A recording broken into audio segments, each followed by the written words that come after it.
Perkenalkan, nama saya Selmi Upa, kelas E12, NIM 2211118041. Di sini saya akan bercerita mengenai kisah Datu Pemberani.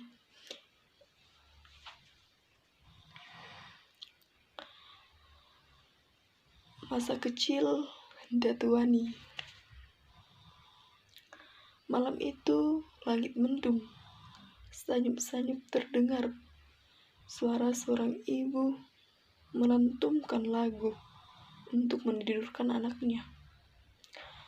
Suara itu begitu merdu, memecah kesunyian malam, tetapi begitu pun didamai didengar sambil mengayun-ngayunkan anaknya. Dan menyanyikan lagu. Syair itu terdengar di pondok kecil di sebuah bukit. Suara dari seorang perempuan yang secara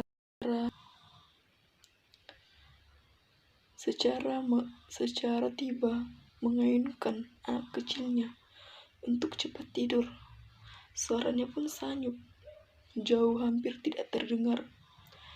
Rumah tersebut begitu damai dengan suara yang sanyup-sanyup terdengar ketika matahari baru saja tenggelam di ufuk timur. Seorang ibu menidurkan anak yang masih kecil dengan pukulan, dan merupakan ayunan itu yang digunakan untuk menidurkan anak. Bagi masyarakat Banjar, hati seorang ibu begitu lembut dan penuh kasih sayang, walaupun seharian bekerja di sawah dengan belayan menidurkan anaknya yang masih kecil. Sang anak kecil ketika mendengar suara ibu langsung lelap dalam ayunan. Sambil menidurkan anaknya, ibu tersebut berdoa kepada Allah, semoga anaknya menjadi orang yang berguna bagi masyarakat, nusa dan bangsa, dan membanggakan kedua orang tuanya. Setelah anaknya tertidur, ia berbicara dengan suaminya, Aban. Mudah-mudahan anak kita kalau sudah besar nanti dapat menjadi orang berguna, apalagi di zaman penjajahan. Waktu itu terasa sunyi, berjalan seiring dengan mentari yang selalu menerangi bumi dengan tidak berhenti. Bayi sekarang sudah tumbuh menjadi anak belasan tahun yang ingin menjadi segala hal yang ada di sekitarnya. Suara ayam jantan berkokok, tanda pagi sudah datang.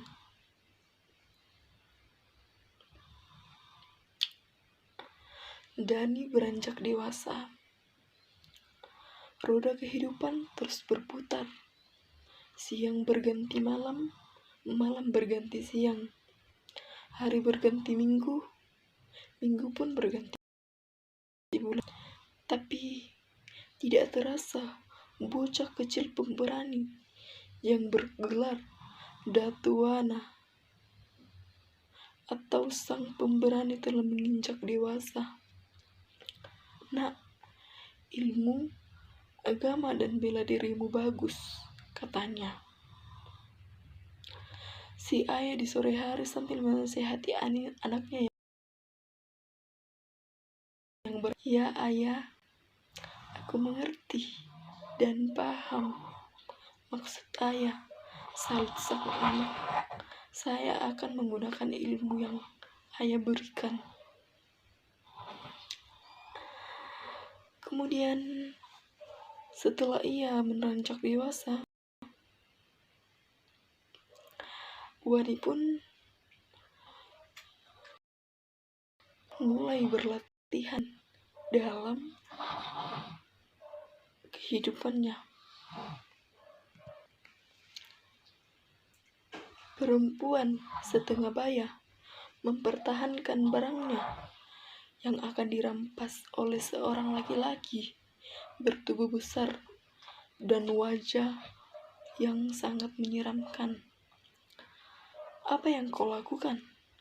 kata pemuda itu sambil berusaha menolong perempuan setengah baya tersebut. "Mau apa kau kesini?" tanya laki-laki tersebut. "Kau yang sedang apa di sini?" "Aku penduduk di sini," katanya. Jawab pemuda itu dengan lantangnya.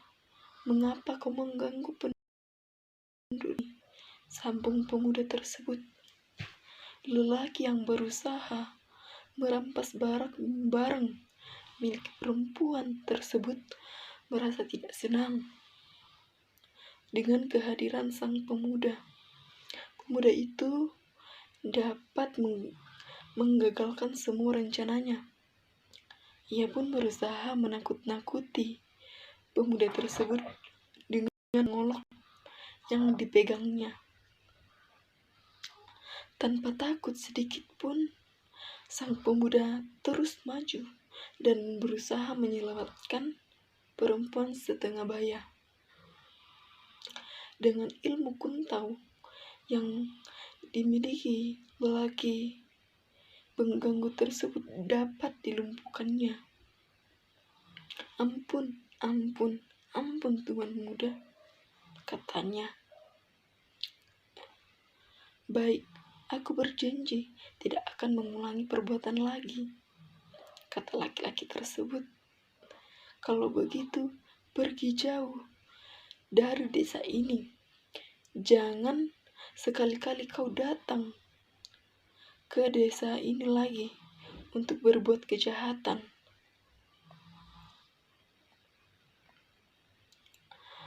Suasana desa tempat lahir Datuani. Nah, jauh di sela-sela pegunungan yang indah terdapat sebuah kampung yang damai dan tentram. Ya, penduduknya itu rukun, sehingga adanya saling menolong. Penduduk desa yang makmur itu bermata pencarian sebagai petani. Mereka juga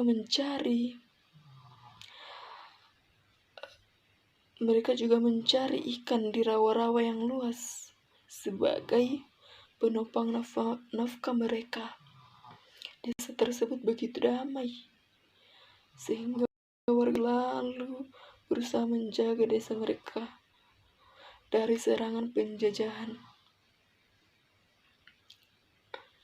Pada malam yang sepi, tidak terlihat kegiatan warga bukit di pedahuluan. Lampu damar terang. Ini suasana malam yang mengantarkan warganya untuk tidur karena siang tadi sudah seharian mereka bekerja di sawah. Kemudian mereka sebagai petani tersebut, petani tahun-tahunan tergantung pada musim.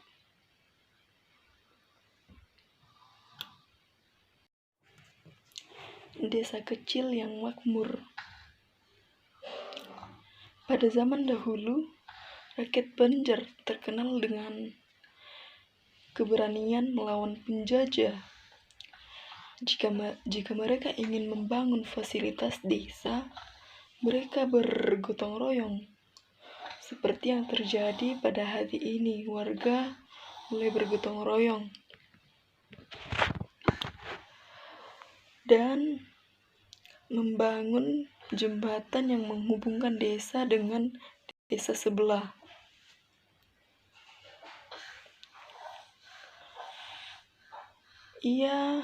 Kalau sesuatu jika dikerjakan bersama-sama, pasti cepat diselesaikan.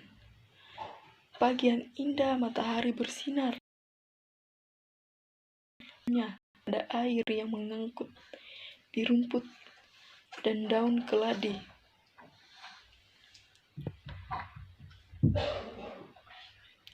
Keluarga Datuani.